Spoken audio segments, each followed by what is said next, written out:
Chevy Trucks, Shooting Sports America. Brought to you by Chevy Trucks,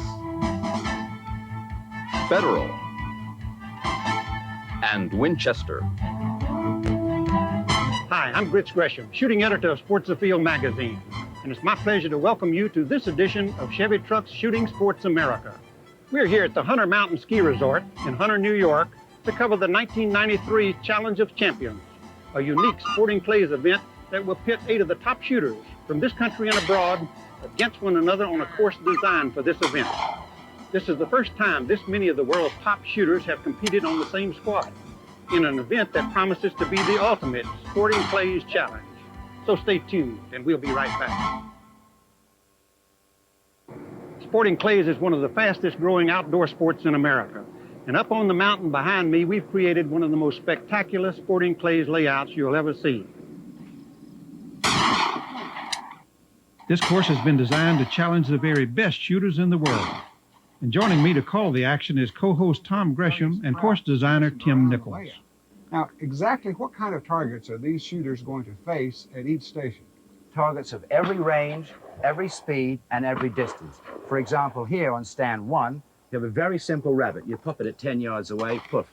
But remember, how big is your pattern at 10 yards? It's not much bigger than a grapefruit. So you're either going to pulverize it or you're going to miss it clean. But when you shoot the B target down there, it's 65 yards away in the air. So it makes the shooter choke for the longest target. He can't just put in skeet chokes and hope to hit them all.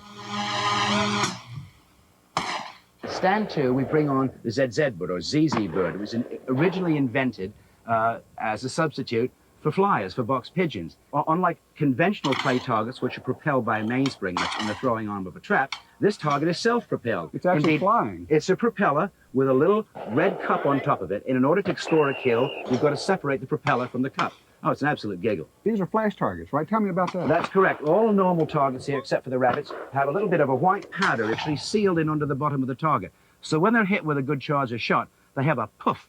They don't actually explode, it's just the powder being released. Well, that makes it fun for the spectators, too, because we can really see what's going on. Oh, absolutely. Now, Timothy, when they move to Station 3, they're leaning out over the cliff, and the pressure really mounts at that one. It's where the winners are separated from the pretenders. And by coincidence here, it happens to be one of the most dramatic shooting posts you'll ever see any place in the world. And we brought on a real devil. Way down there, there's a trap called O. Throws a big blaze normal out from beneath your feet. The only problem is, because of the cliff height, you don't see it until it's about 30 meters away from you. So you've got about a second and a half to pop it, otherwise it's way out of range, heading for the next postal code. That's why they call it O. We have some of the best shooters in the world competing today. First off is Stuart Clark, a very handsome Englishman who's a shooting instructor. Stuart is the only person to ever hold all 4 British titles concurrently. Gary Phillips, another English import, lives in Maryland now, where he's a shooting instructor. He was in the British trap team. He was a silver medalist at the 1992 World Championships. In 1990, he held the British, American, and Canadian titles concurrently. Charlie Schneibel, former captain of Team USA, a 2-time member of Team USA, is a shooting instructor from Millbrook, New York. Steve Milton is the Canadian champion, is also the president of the Canadian Sporting Clays Association. Scott Robertson, young chap from Texas, was the former U.S. junior champ 2 years in a row, winner of the Pan American Grand Prix. Scott is a real up-and-coming shooter, probably one of the very best shooters in America already at the age of 22. The competition is very intense. There's 3 former world champions here, and all of the best Americans are here. The competition is extremely tight, and the Americans are really starting to come on. Marcus Olsen is a Brazilian champion, wonderful man, very kind and gentlemanly sort, and he was the Veterans Champion at the Pan Americans. Andy Duffy is one of the very best sporting shooters in America, winner of the USSCA National Championship at Okemo last year, twice Team USA member in the World Championship events.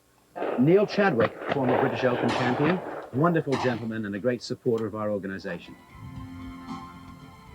This first-of-its-kind competition is about to get underway here at the top of the Hunter Mountain Ski Resort. We'll be right back after these messages. In this style of international sporting clays competition, shooters face both singles and doubles targets at each of 3 shooting stands, with some of these targets traveling at over 80 miles an hour. we have, gentlemen? Oh, okay. First shooter. Charles is up to return that. This is Charlie Schneibel, former Team USA captain on stand now.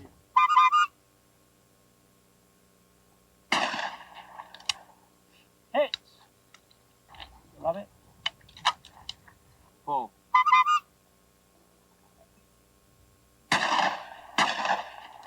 Lost. Lost the rabbit. Don't forget your pattern at that range. It's just like a rifle. Drop B. G. Pull. That's a brutal target. It's going away. You must hit it before it starts to drop, otherwise it's 80 yards away. That's that teal target. And drop D. Pull. Hit. No problem with that one.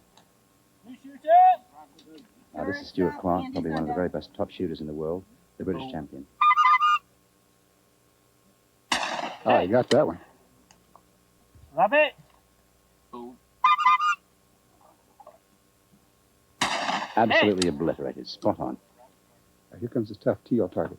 Pull. Hit. That's a hit. Pull. Lost the looper. Stuart was a little bit tentative on that. Shooter. Shot it late. Both barrels on the way down. Stop, Gary's This is on Andy deck. Duffy, last year's USSCA national champion, national sporting champion. Second barrel kill there.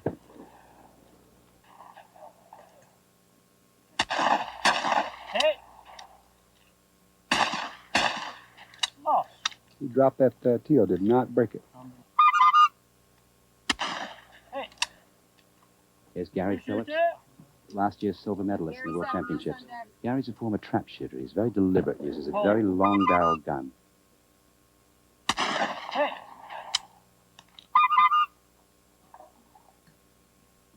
Hit. Hit it twice. Do they always shoot twice, even if they hit it the first time? Well, some of them do on the singles where you have full use of the gun. That means to say 2 cartridges. And here comes the looper. Let's see if Gary's more aggressive than some of the others. Hit. Right at the apogee, spot on. He took that one quickly, didn't let it get away from him.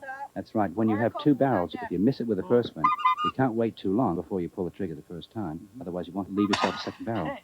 And the shooter up now? Is Neil Chadwick, former British champion. Lost. He missed that rabbit. Yes, he did. Waited a little too long on the second barrel.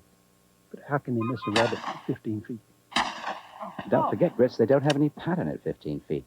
The pattern at 15 feet is about the size of a lemon. Just like a rifle. Here's Marcus Olsen from Brazil. Lost. That rabbit is really proving to be a devil, isn't it? It really is, and it looks like it would be so easy. It's just right there in front of him. Pull. He had no problem with the rabbit on that one. Hey, he watched a couple other blokes miss it, didn't he? All right, now we're moving to the doubles from the same stand. Yes, in the doubles, you First double! show birds normally on report. In other words, you show one clay first. And then on the report of the gun, the trapper releases the second clay. These clays are invariably Awesome clays hit. which have been seen prior in the singles. Pull.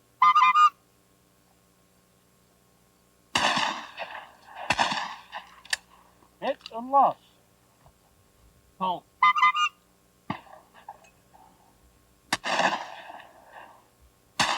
Hit and hit. Pull.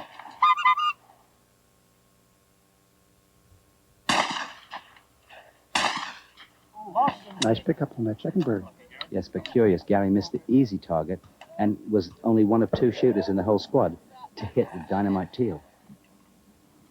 After the first stand, Gary Phillips was in the lead with a score of 6, followed by Clark and Duffy, both with 5s. The rest of the field was in with identical scores of 4. Lost and hit. Oh! Hit. That was a great shot. And he shot that very well, very aggressively. Ready? At stand 2 here, we've introduced a new bird. Knocked the crown right off it on the first shot. Next shooter, please. That ZZ's a fun target. Even though it's unique, the ZZ is really not a difficult target at this station. That rabbit's a completely different perspective from over here. Yes, indeed, it's a much easier target, even though it's much farther away. You're getting the broadside of that target from that side. Yes, it's almost broadside on, and it's nice blaze orange. It shouldn't be a difficult shot at all. They have a bigger pattern to work with also. It's everything's working for them on this one. Absolutely, this is an easy rabbit here. they've added this A target. It's going downhill very fast. It's really giving them fits. Yeah, most of them are killing it, though. But B target, the monster teal, is still the nemesis of every shooter, and now they're 15 yards further back from it. The competition is really between the other four clays. Hit.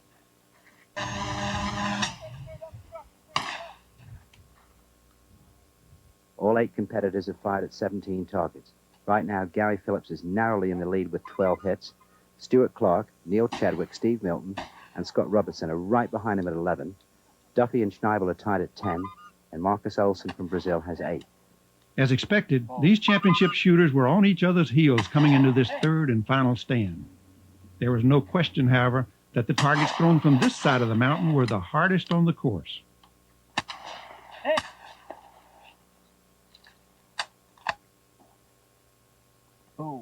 English champion Stuart Clark stepped out ahead with a great performance on this final stand, capped off by breaking his last doubles targets for a final score of 17. Scott Robertson needed to break his last pair to tie with Clark. And that's exactly what he did, sending this challenge of champions into a shoot-off between the young American and the British veteran. But prior to the shoot-off, we went down the mountain to visit with Patrick Sikorsky, organizer of the Hunter Mountain Game Fair. Essentially, the game fairs have traditions which date back probably before the Middle Ages, where they were ancient gatherings where people came together to feast, to joust, to fish, to hunt before the winter season approached.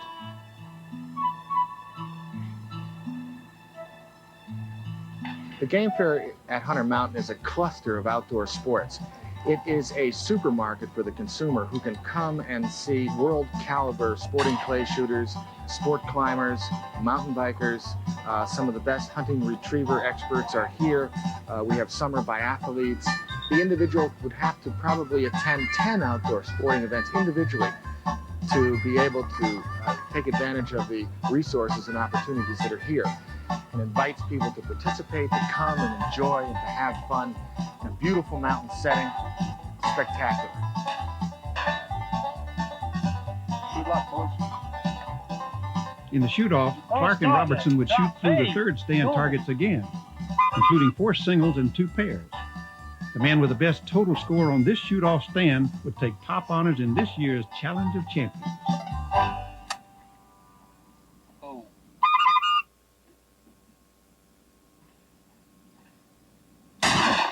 Got it. Oh, he's got to measure that target now.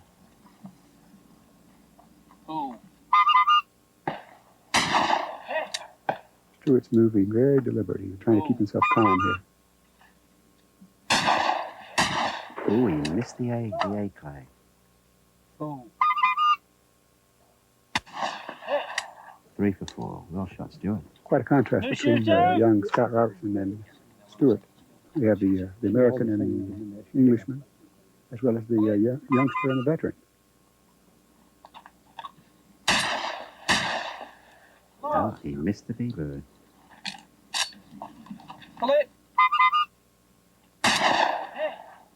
They're all killing that C-bird. Now another moment of truth is coming up for Scott. The A-bird, the one that Stuart missed. This is a tough bird. And he's dropped the A-bird. Now, Scott, in order to stay in contention, you must hit the O normal going away. And he creased it. So after the singles, Stuart's 1 up on Scott. Scott's going to shoot first here. There are 4 targets left, 2 doubles, and Scott is 1 target back. That's correct.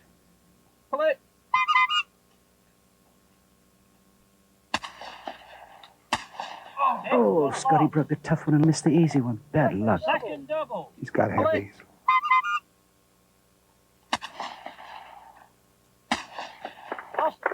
I'm afraid that may do it for Scotty if Stuart can just hold on here.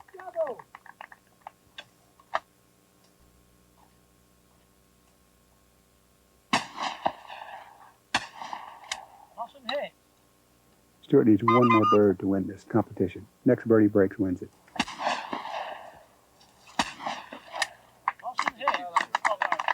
A great performance by British veteran Stuart Clark in the shoot-off.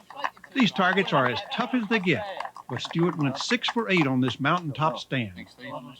Young Scott Robertson was nonetheless pleased with his performance against Clark. I feel very fortunate to have placed as high as I did. Shooting off with Stewart is just an incredible feat. He's been shooting world championships probably before I was born, and it's just an honor to have shot with him. And the shoot-off, unfortunately, Stewart bested me by a few targets, and that was what it took. But it's always a great honor to shoot with a man like him. Well, Stuart, it was a unique format, great competition, even a shoot-off, and you won it. Yes, I was absolutely delighted to have finally won the shoot-off. Scott was putting the pressure on and shooting brilliantly. I just finally ended up doing it. Great.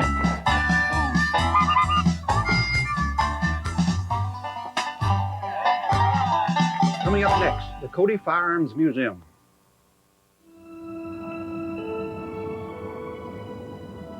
When we think of great museums, we typically associate them with the great cities of the world, such as New York, London, Paris, and Rome, not with a small western town like Cody, Wyoming.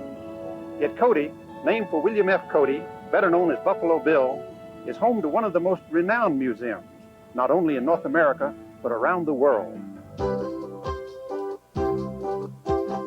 Described by author James Michener as a tribute to the imagination and dedication of the American people, the museum explores the influence of the wilderness experience on our nation's history. Peter Hasrick is the museum's curator. Well, in fact, Grits, this is the largest museum between Minneapolis and San Francisco in terms of art and history, and it's all devoted to the art and history and culture of the American West. It all began about 75 years ago with the founding of the Buffalo Bill Museum, which obviously celebrates the life and legends of Buffalo Bill with his memorabilia and the memorabilia of many of the great performers in his Wild West shows, like Annie Oakley, but also talking about the role that Buffalo Bill played in Western history as a Pony Express rider, as a stagecoach driver, as a military scout, preserving the story of the American West. Next to that is the Whitney Gallery of Western Art, which is one of the most celebrated collections of American painting and sculpture, all related to the history of the West, starting from about the 1830s through to the 1930s with a small collection of contemporary Western artists who are working in that genre today. Beginning in the 1820s and 30s, artists came west to record the Western scene, and then all the way through to the 1930s. Some of the most remarkable and most well-known of the artistic figures like Frederick Remington and Charles Russell are represented with some of the largest collections of their works in the country. Over 250 works by Charles Russell are in our collections here in Cody. Right next door to that and behind us here is the Plains Indian Museum, which was opened in 1979, and it has representative materials from all the native cultures, the Sioux, the Cheyenne, the Crow, the Blackfeet. Beautiful beadwork, beautiful quill work, beautiful representations of their cultural artifacts, and showing us what an important contribution the native peoples made to our art and history and cultural development as a nation. And then, of course, the most recent of our additions here, the Cody Firearms Museum, and that is the largest and most comprehensive collection of American firearms in the world. It was made so because Mr. Winchester, who started in the 1860s, collected one of everything he produced, and then one of most of everything that his competition produced for technical comparative analysis, and those became the corporate collection. Ultimately were brought out here in the 70s, given to us in the 80s, and we opened our new museum in 1991. We'll be right back after these messages with a closer look at the Cody Firearms Museum right here in Cody, Wyoming. I was fortunate to be joined by historian, firearms expert, and curator of the Cody Firearms Museum, Howard Mattis. Well, Howard, this Cody Firearms Museum is really impressive. We like to think it's the best one in the world, the best firearms museum in the world by no question. We've got 32,000 square feet strictly devoted to firearms display. No other museum in the country can claim that much. We've got the third largest collection of firearms in the United States, and certainly the largest collection owned by any private institution. And more importantly, we've got the largest collection of American-made firearms in the world. Howard, in the early part of the settlement of this country, guns were used for defense and for putting food on the table. But they were also used as an expression of the artistic ability of these early pioneers, too. That's right, Grits, and that's particularly true in the area of western Pennsylvania, where the Kentucky really the Pennsylvania rifle developed out of the German school of craftsmanship. Some of them are really works of art. Right. It really started as a matter of putting small inlays into the stock and gradually developed into very fanciful catch boxes and other ornamental pieces fitted throughout the gun to develop what's truly an American art form. We stocked in America. That's a pretty important piece. In America, because we didn't have trained, qualified gunsmiths, they looked for cheaper and simpler ways to manufacture guns, and that was the beginning of the manufacture of firearms by machinery. What type of machinery are you talking about? Well, there were two basic types. One was the lathe that cut the stocks totally interchangeable so that every barrel would fit in any stock. And secondly was the milling machine. The milling machine allowed intricate metal parts to be copied from a pattern. Howard, accuracy really was a key to survival in this Western country. No question about it. After all, if a bear is charging you, you better hit it and hit it right. Absolutely essential that you knew how to use a firearm in the West, and many people who didn't learned the hard way. Great feats of marksmanship were the hallmark of Buffalo Bill's Wild West show, especially with stars such as Annie Oakley. Paul Fees, senior museum curator, explains. Annie Oakley was the perfect person to enter the shooting profession at the time she did. Not only because it allowed her to become a star, but it also, because of her personality, allowed her to spread the popularity of the sport. In the Wild West show, she would introduce the shooting acts by tripping, by running like a little girl out into the arena. She was a delicate-looking thing. She was only 5 feet tall, and audiences were immediately put at ease when she popped out into the arena. One of the things she used to do, for example, was to vault a table on which she had some of her guns placed. And as she vaulted the table, she'd throw some glass target balls up in the air and then pick up one of the shotguns and blast away and pick up another and blast away again, shooting 3 or 4 target balls out of the air before they could hit the ground. Annie Oakley was probably better at the things that she did than Buffalo Bill was. She was probably a better trap shooter, and she was certainly a better shooter at stationary targets. Buffalo Bill was what was called a good all-around shot. Even one of his worst enemies, a fellow named Luther North, who very seldom had anything good to say about Buffalo Bill, said that he was probably the best shot from the back of a horse than anybody who ever lived on the plains. That was really his forte, but at the rest of it, Annie Oakley was the tops. The thing that Buffalo Bill and Annie Oakley did, I think more than anything else for spectator shooting, was to give it credibility, was to strip the fakery out of it. Because what they did was real. It was calculated to show what a good shot could do using the proper equipment and using it safely. In a way, they were crusaders for good, clean target shooting. The Cody Firearms Museum provides a unique look at the role firearms have played in the settlement and development of our country. Whether you're a hunter or shooter, or someone interested in an important part of American history, this is well worth the visit. And I hope you'll join us again on the next edition of Chevy Trucks Shooting Sports America. Chevy Trucks Shooting Sports America. Brought to you by Chevy Trucks, Remington, and Ruger.